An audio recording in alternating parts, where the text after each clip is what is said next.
Hello and welcome to a special edition of PhillyCAM Voices. Tonight we have a show dedicated to the local music scene here in Philadelphia. My name is Toya Haynes and I'll be your host. I've been working as an editor at the local music website Philly Soul Live for 3 years now.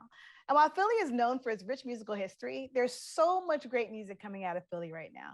It's important to me that Philadelphia area artists are acknowledged for the music that's keeping that reputation alive and well. So much of what I know and love about music is attributed to growing up in this area with our great radio stations and music personalities and journalists. And so I'm always going to root for the home team when it comes to covering music and entertainment in the city. Tonight, I put together a show that features 2 interviews and a selection of music videos from local artists created especially for you.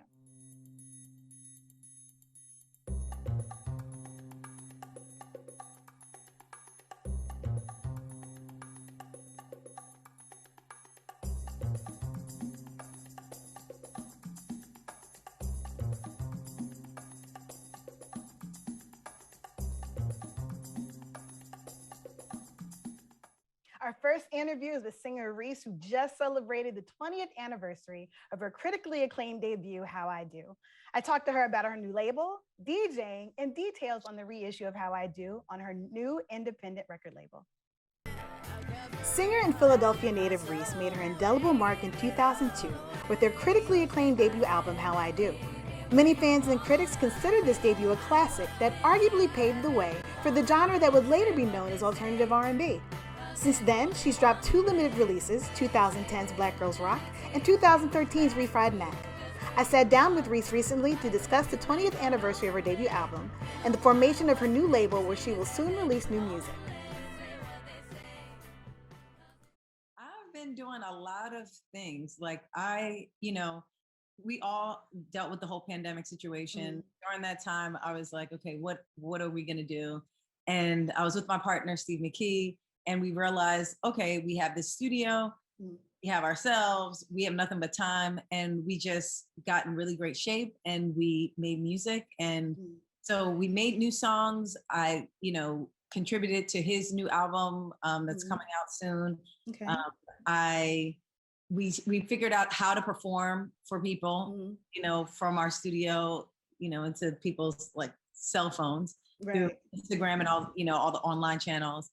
We just did a lot of experimenting. We experimented doing shows, new songs, old songs, doing songs in a different way. And also DJing, I started, it was something that I've done years ago and I put it down. And briefly, I did it for like 2 years in New York when I was living there. And it just stopped. And then when I moved to LA and then I moved back to Philly and then we were in a pandemic, it was like, okay, it was a natural thing to pick back up. It's like, I have all the equipment. Why not? Now I have all the time in the world. Yeah. It was really fun. And then I started, doing a little bit online, like every Friday at noon. And now I'm, DJing at different clubs in the city and different events. And it's been fun. And I get to just play all my favorite songs that influence me and my music and, things that I grew up listening to things that I like now. And it's just another outlet for me, and it's really fun. And I'm looking forward to doing more of it. And I probably will go out to the park on some days and just like spin for the in the neighborhood that I live in West Philly. But I'm also performing too. I'm like getting back into performing, and I'm going to release new music. And I actually started a label called Reset Society, out of a necessity, just to get How I Do back in print, right now it's not in print. You can't buy it. If someone has it, it's for an exorbitant amount. I'm really excited. We're going to have a new cover to it. It's there's like a special like thing to it, but that I'll reveal later on when we do like the whole rollout. But it's going to be very special. It's coming directly from me to the fans. It actually made me have to start my own record label, which ended up being the best thing for me, because the label, they weren't interested in putting out vinyl copies of How I Do, like the anniversary version. And I was, and I knew that my fans would like it. I knew it was something that people, when they come see me, it would be something they could, purchase, sign it for them, and it could be like a moment, you know what I mean? And also it's like a great piece of vinyl to have. And so that's what kind of kickstarted me to be more entrepreneurial with, my business, and Yeah. hey, let me take it to the next step, and not only, ask for it to be back into, vinyl and back into print, but actually be responsible for it. So I started a label for that. And now it's like kickstarting me into wanting to release all of my own music independently. So that's that's the wave. And, for most artists, I feel like that's like the norm, For me, I started off being on a major label and being signed, and to now take it to saying, yeah, I definitely want a label. I'm pressing up my own vinyl to put it back in the stores, and with the resurgence of vinyl, it feels good. It feels really good. We were first signed with Geffen when you did How I Do, and now you're independent. And I just find it so odd for them to think that there was no interest in How I Do on vinyl, because if you look on Twitter, a lot of the times what I see when people are in conversation about what alternative R&B is now, you're in that conversation as someone that was doing that like 20 years ago.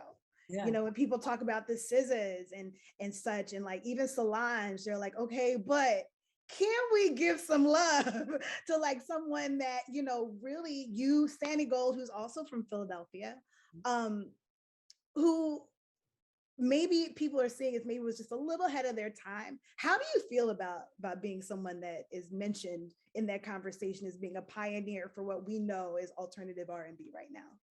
It makes me feel great. I mean, you never know how much of an impact what you do is going to have at the time of you doing. Right.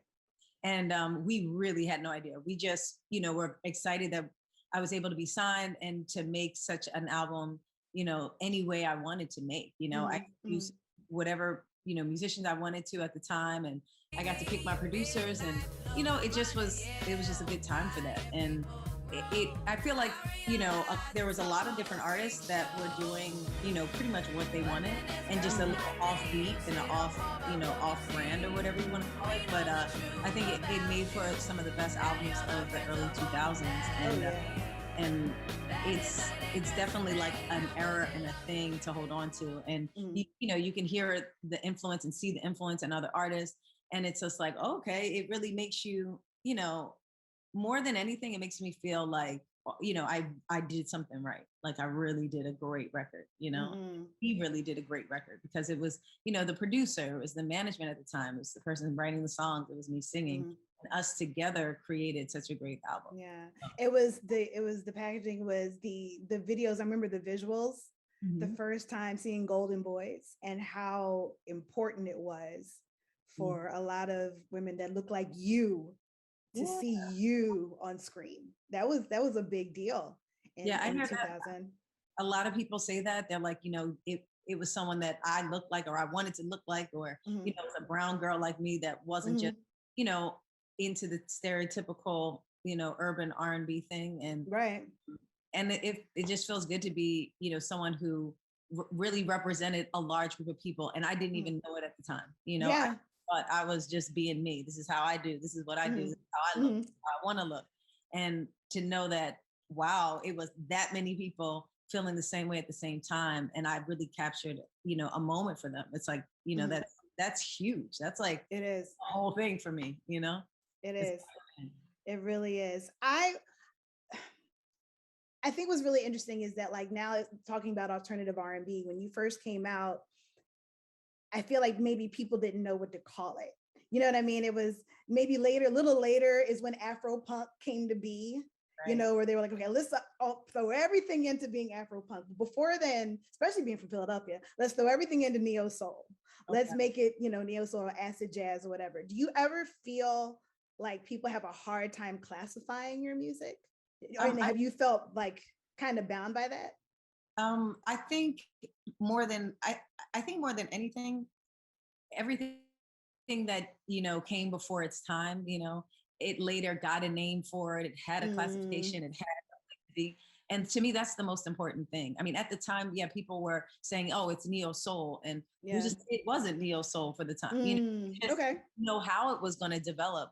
but they figured, from the way you look and from where you're from, and if you're not doing a stereotypical thing or the mainstream thing, then it seemed like we all just kind of were pushed to neo soul, whether we had this hint of more rock and roll in it, or this hint of more Stevie Wonder in it, or this,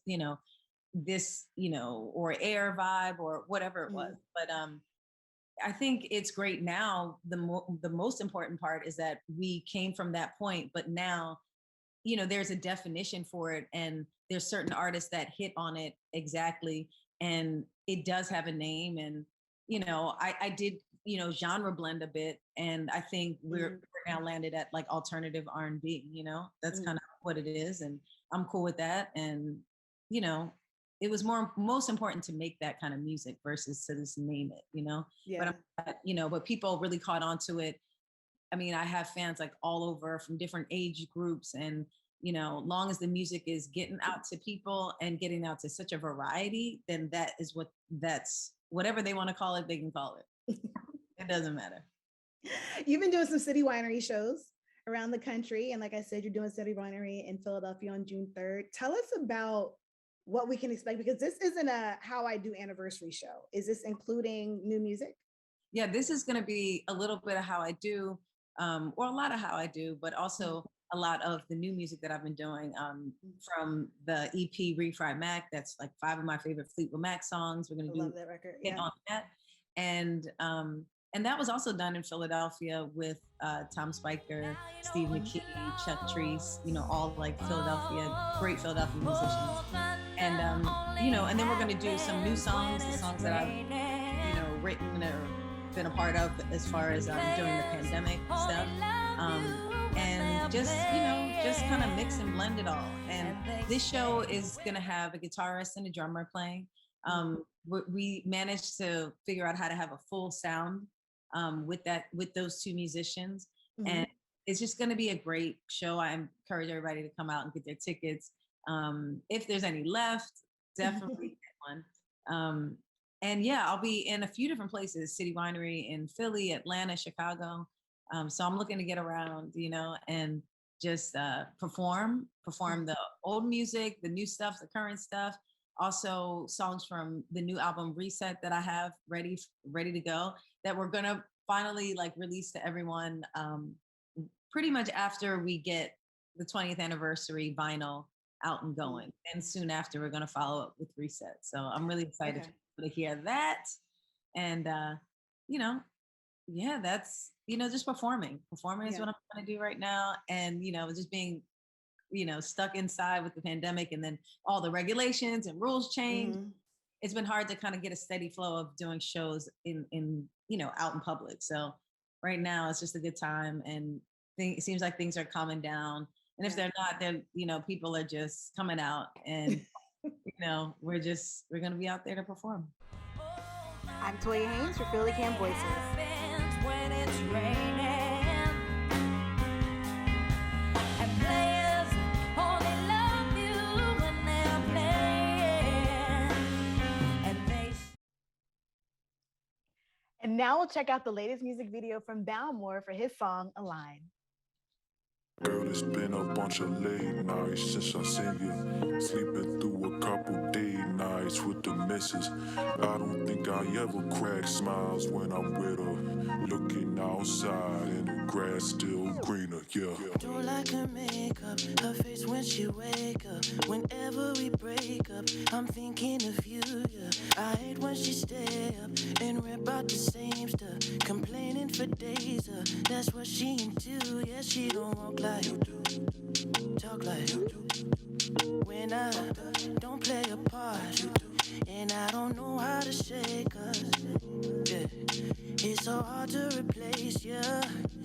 Yeah, I wanna vibe like you, but she just not that mood.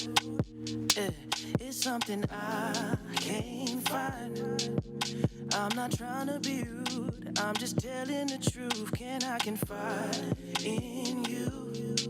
Cause you're the one I choose. Yeah, you're always on my mind. Tell me how to get loose, cause I'm falling for you, and I don't understand. understand why you never be mine. Love is a crime. I pray that every night the stars align. You were the right vibe at the wrong time. Don't understand why you never be mine. Love is a crime. I pray that every night the stars align. You were the right vibe at the wrong time. There ain't no taking your place. It wouldn't work anyway. Girl, I be missing your face. Baby, are you home still? You stay alone still? Can I come over? You can hit my phone still. Already know the deal. I put it on.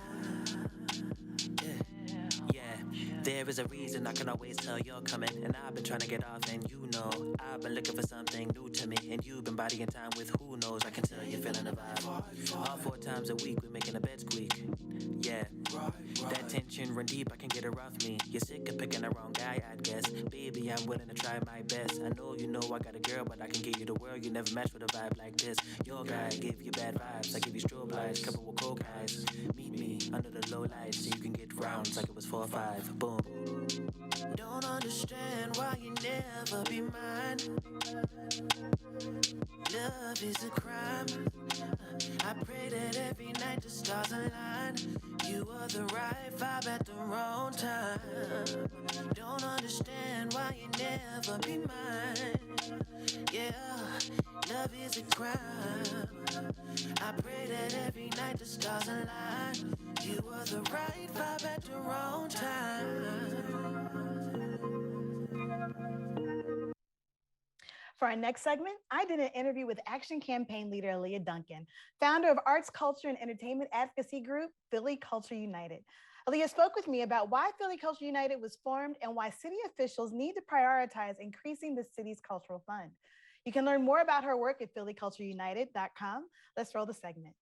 I am here with Alia Duncan of Philly Culture United. She is the founder of Philly Culture United, which is a grassroots advocacy initiative, which has been very important in the city of Philadelphia, particularly within the past couple of years. Alia, welcome to PhillyCAM Voices. Hi, thank you. I'm really excited to talk to you because advocacy is very important during this time, supporting the local arts community, entertainment community. Philadelphia has such a rich cultural history. But within the past couple of years, there's been some struggle. There's been some struggle as far as the funds that have been available. Can you talk to us about how Philly Culture United came to be? Yes, very organic. My background is as a publicist in the music industry, and during the pandemic, everything was at a standstill. Mhm. I read the Inquirer, and one day, and this was May 2020, where our mayor proposed to basically defund the Philadelphia Culture Fund. Zero whole dollars. I remember Zero. that.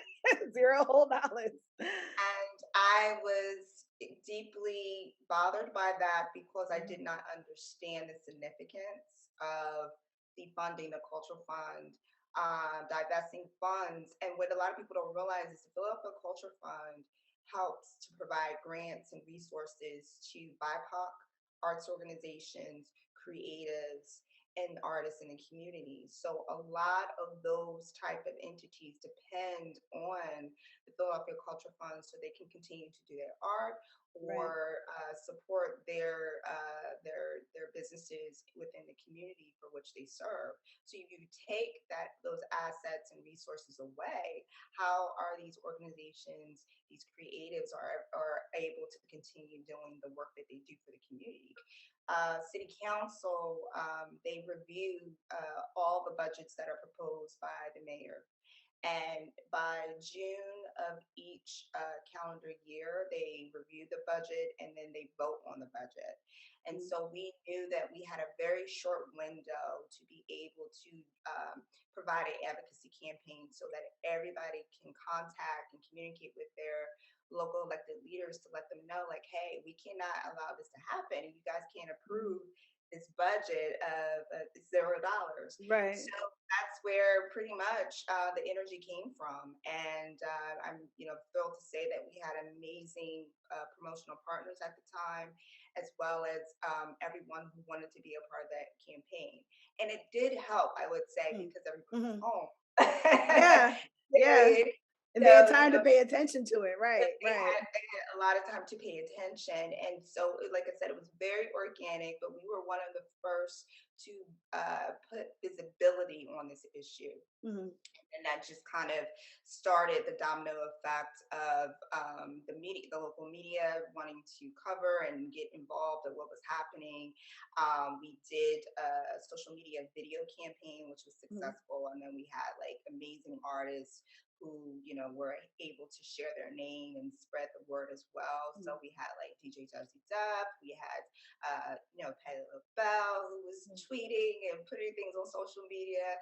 We had Aloe Black, we had Kevin Eubanks, Deanna Williams, and just so many heavy hitters who consider Philadelphia their home and Mhm. were very appalled by what was happening with our city government. So, like I said, it definitely takes a village, Mhm. and more work continues, and we're still working on some advocacy because we received the proposed budget again from the mayor, which is publicly known as to what's going to Yes. happen by 2023. So yeah, the work continues.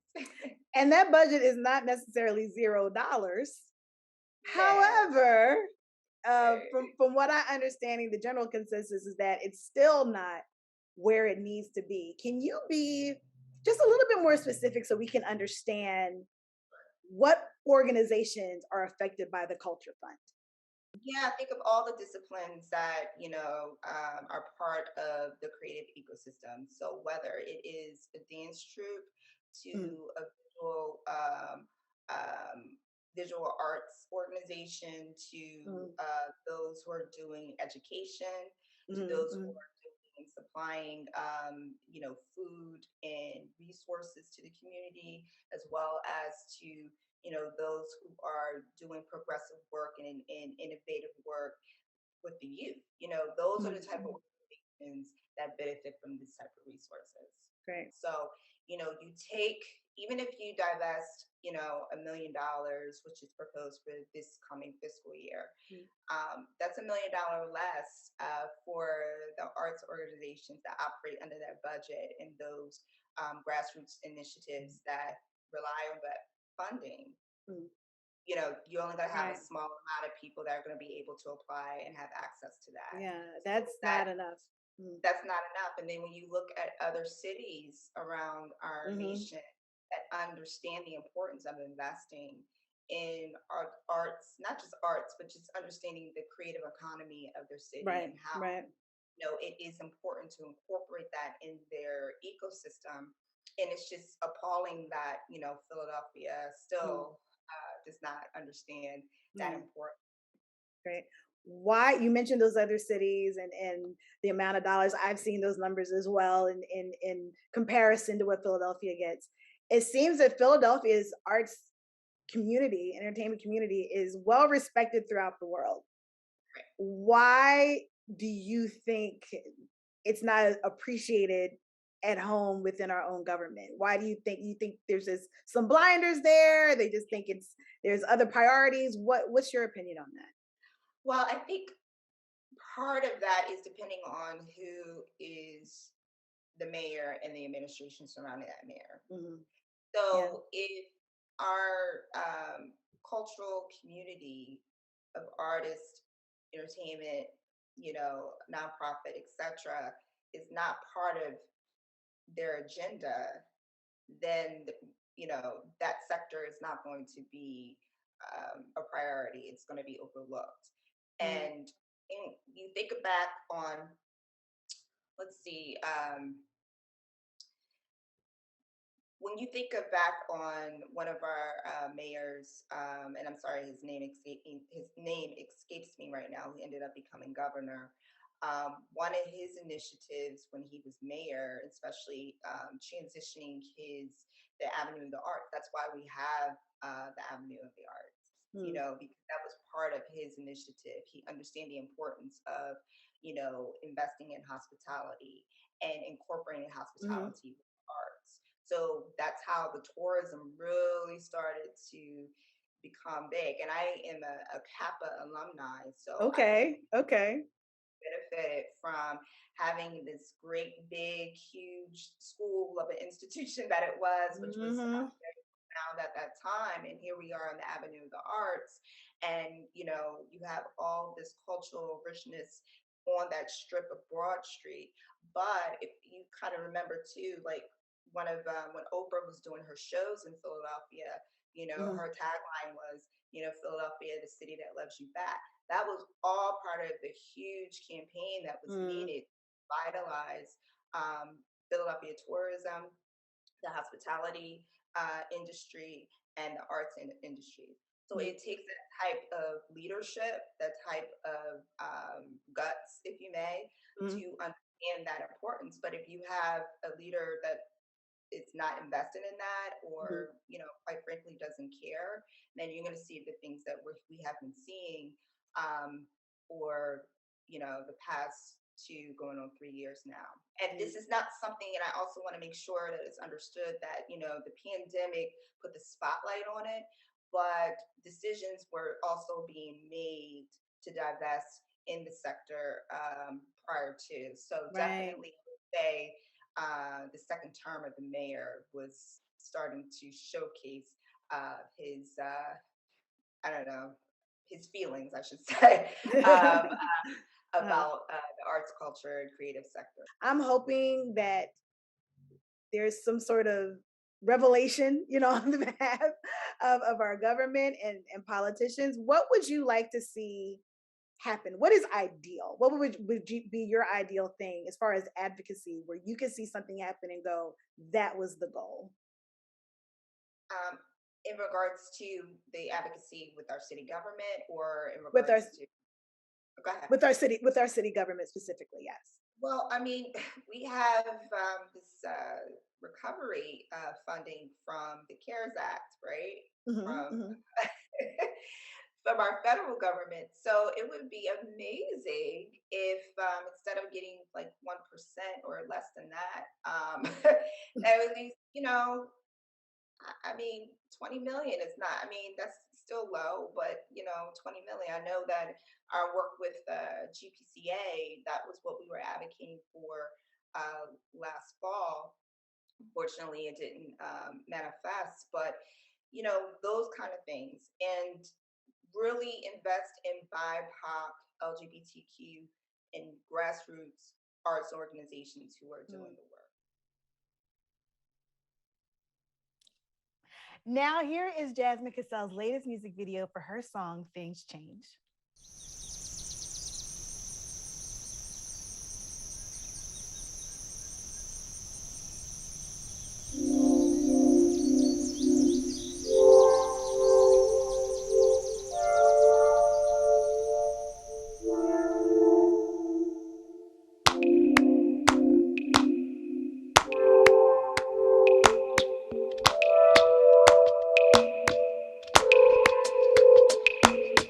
Tell me your secrets, I never reveal it, even if things change, things change. You go the distance and I'll be missing and wishing that not a thing change when things change. Show me you got a love for me. I wanna be a sweet spot. You can keep calling me a clown, sugar, I'll be around even if things change, things change. Life will roll on, whether you be prepared for the bad or the better. I'm ready to ride in the now, oh, never go off on a glide. Through the miles and ill relations, racing, steadily patient, just in the process, cause you're worth all the waiting. Oh yes, you're worth it all. You love to see me grin, keep saying that you're all in. Tell me your secrets, I never reveal it, even if things change.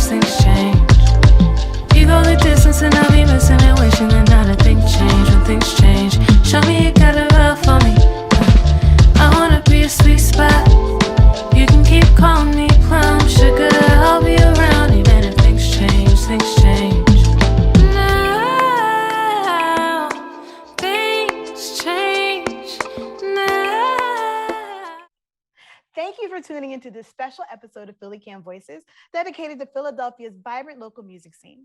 Look out in the coming months for stories from the second round of Community Reporting Fellows. You can also watch our show on YouTube and Roku, and follow us on Facebook and Instagram. We'll see you next time.